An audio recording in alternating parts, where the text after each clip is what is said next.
ကျွန်တော်အဖေရဲ့ဦးလေးကဘာကြီးမို့ပါ သူကဘာကြီးမို့ရဲ့မြည်လေးပါကွယ်သူ့အမေကလည်းမရှိရှာတော့ဘူးအဖေကလည်းမှော်ရဲသွားတော့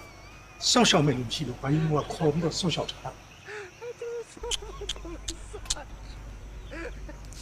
ဘာအီမိုးရဲ့မြီးကိုပိုးကြအောင်တော့စုံမထားပါ ဟုတ်ကဲ့ပါ ပန်းအိုးတွေကိုနေကင်နေပေါ့ဟောက်လားခွန်တာ โอเค မြင်းမြစီကဲနေလား ဘာ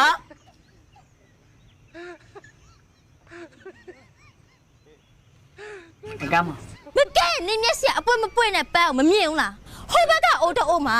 အပွင့်မပွင့်နိုင်မြင်တာနဲ့ဘာဖြစ်လို့ဖဲထုတ်မထားရလဲ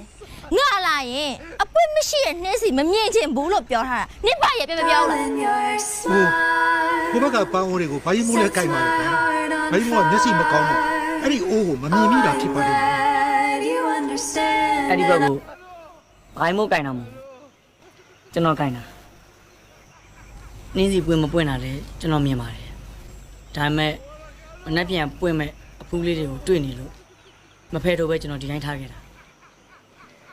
ဒီမဲ့ခွန်တာအမထားရလေ